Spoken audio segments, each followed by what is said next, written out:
التماس با این سوال ما جواب دهید. یکم دشنام دادن چه حکم دارد؟ بعضی ها به هم شوخی میکنند و همدیگر را دشنام میدهند. بیشتر مادران همدیگر را دشنام میدهند. عاقبت کار این گونه افراد چیست؟ چگونه عذاب منتظر اینها هست؟ یک سوال بود از برادرایی که سلطان کبیر در کار میکنند. السلام علیکم ایشان حاجی میرزا، هزار شکر به سوی خدا که چی بهبودی های در اخلاق ما جوانان پیدا کرده ای و ما جوانان کولاب که در اکثر جایها می نشینیم در حق شما دعا میکنیم و از شما با یک خواهش که امروز جوانان زبان دشنام کننده دارند، یگان نصیحت بر این جوانان و دیگر شخصانی که از پیر و جوان، زن و مردی که دشنام میدهند میگفتید. ان شاء الله سخن شما به تاثیر نمیماند. یک گروه بچه های شهر کولاب. این سوالم گویم که از هم بچه های کولاب و هم از سوداگرهای شهر دوشنبه آمده است در باب دشنام دادن. جوانای عزیز، در اصل من در این یک خطبم در این اطراف این موضوع صحبت کرده بودم، لیکن باز میگویم که حبیب خدا گفتن المسلم من سلم المسلمون من ید و اللسان. حبیب خدا مسلمان نشانش گفتن. مسلمان کیست؟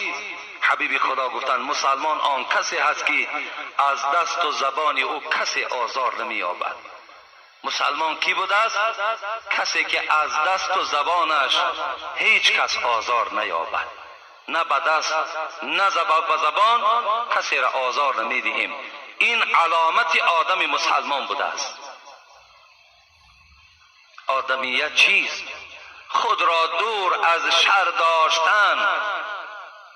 شیخ سعدی آدم بیان کرده ایستاد است. آدم کیست؟ آدمیت چیست؟ یا آدمیت کیست؟ خود را دور از شر داشتن، خیرخواه خلق بودن، نفع بیزر داشتن. حضرت گفتن آدم آن کسی هست که از ضرر رسانیدن بر مردم خودش را محافظت میکند و آدم آن کسی هست که فقط فایدهش به مردم میرسد، ضرر او به مردم نمیرسد. اینا گفتن آدم میگویند. ببینید، اگر ما خواهیم که در جمله آدم باشیم، اگر خواهیم که در جمله آدم مسلمان باشیم، از روی حدیثی که در اول خواندم، باید که ما زبان آزاردهنده نداشته باشیم. من آدم گفته هستی کل جنبان. و حضرت مولوی جنون خدا رحمت کند بسیار گویم که شاید غضبناک شد. یگان شخصی را پرسید آدمی؟ گفت بلی. همین تک کلش جنبان. گفت بلی آدم. گفت یگان آدمی خیلی نادرست بوده است، خیلی آدمی دشنام کننده بوده است که پرسیده است من آدم گفته هستی کل جنبان، چرا داری مزاج خوی حیوان؟ چرا تو گفت طبیعت حیوانی داری؟ وقتی تو آدم که باشی میدانی که آدم باید سیرت داشته باشد، آدم باید اخلاق داشته باشد، آدم باید بی ضرر و بی زیان باشد. تو چرا اخلاق، چرا تو طبیعت حیوانی داری؟ چخیل آدم هستی تو؟ گفت چخیل؟ گفت ای حضرت چی گفتن؟ گهی چون سگ شوی در جنگ اخوان، گزی هر دیل را به زخمی دندان. آیا تو گفت همون آدمی نیستی که دعوای آدمی داری و گفت طبیعتی سگ در وجود راه دادی، مثل سگ میجکی، مثل سگ کوی میجکیش به معنای دشنام میدی، آزار دل برادر مسلمان میدی.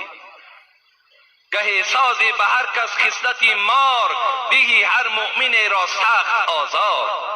تو همون آدمی نیستی که خصلت ما را در وجود راه دادی که دل بنده های خدا را آزار میدهید.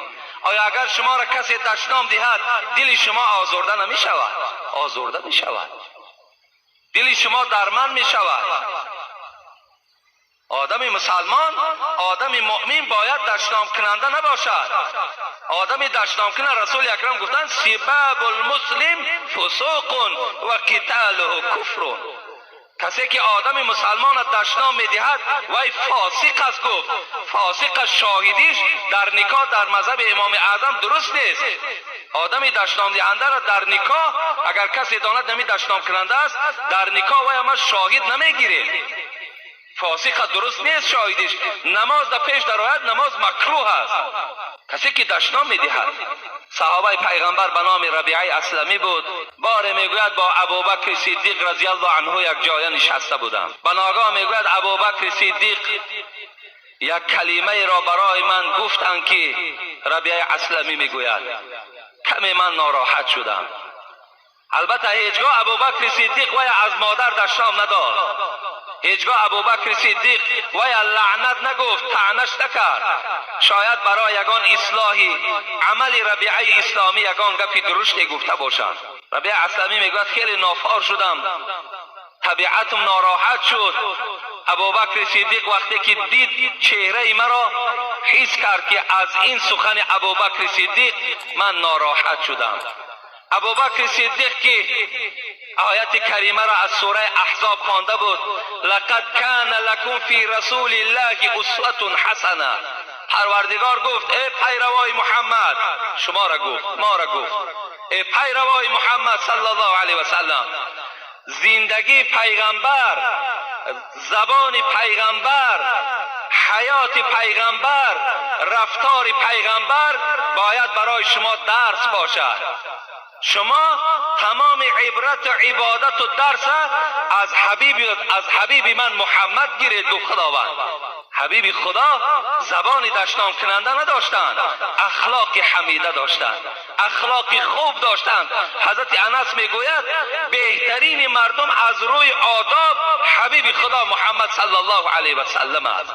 اونقدر آدابی داشتن که حتی از معامله خوبش آدم مسلمان میشد. حکایه میارن که بار میگوید نگاه کرد یک مادری را که خیلی پیرانسال است در مکه مکرمه و در دستش میگوید همین مال زیاد داشت، گویم در همون صدقه ها چیزی بسیاری خرید کرده بود و این مادر بسیار بزور میرفت، بارش وزنین بود. رسول اکرم صلی الله علیه و سلم با این قدر درجات و مرتبه که داشتن دوان به پیش این مادر رفتن. صدقه های این میگن از دستش همون بار و چیزی که در دست این مادر بود برداشت و مادر گفت برابر من آمدن بگیر، من تا خانه تو این بار تو را میبرم. این کمپیر میگوید این مادر برابر محمد صلی الله علیه و سلم قدم میزد. وقتی در اثنای راه این مادر چی گفت؟ گفت ای جوان، گفت میدانی که در مکه مکرمه یک جوان برآمده است به نام محمد، نشناختن که این محمد است، به نام محمد برآمده است و دعوای پیغمبری دارد. بچم گفت اصلا در دین وی داخل نشو، وی دین پدر و مادر ما را گفت بیکار میکند. رسول اکرم صلی الله علیه و سلم در برابر این سخن مادر چی گفتن؟ گفتن ای مادر، گفتن همان محمدی که تو میگویی که دین وی دین ناحق است، در دین او داخل نشو، همون محمد من هستم. گفت این مادر گفتن تو هستی؟ گفت بله من هستم. گفت اگر همون محمد تو باشی و این اخلاق و این رفتاری که از تو میبینم، قسم بر خدای تو که من به تو ایمان آوردم. ببین از اخلاق رسول اکرم، از رفتار و زبان شیرینش، یک مادری که گویا مشرک بود اسلام قبول کرد. رسول اکرم صلی الله علیه و حضرت ابوبکر صدیق این آیت را از سوره احزاب خوانده بود که برای شما باید رسول اکرم حیاتش، رفتارش، گفتارش الگو باشد، درس باشد. در حال میگوید به طرف ربیعه اسلمی چی گفت؟ ای ربیعه، گفت در برابر این سخن درشتی که من بر تو گفتم تو هم بر من بگو تا که برابر شوی. ابوبکر صدیق بهترین انسان بعد رسول اکرم، شخصی که با دو نفر پروردگار سلام فرستادگی است، یکی ابوبکر است، یکی حضرت خدیجه است، خسوری رسول اکرم صلی الله علیه و سلم، یکی از عشره مبشره. در حال حیات رسول اکرم گفت یا ابوبکر انت فی الجنه، تو جنتی هستی.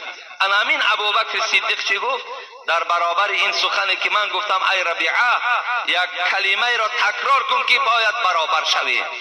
ربیعه اسلمی گفتن نه، گفتن من نمیگویم. گفتن رسول حضرت ابوبکر چی گفتن؟ گفتن قسم به خدا اگر در برابر این سخن من چیزی بر من نگویی، به رسول اکرم گفت من تو را خبر بدهم، نزد رسول الله از پشت تو گله میکنم.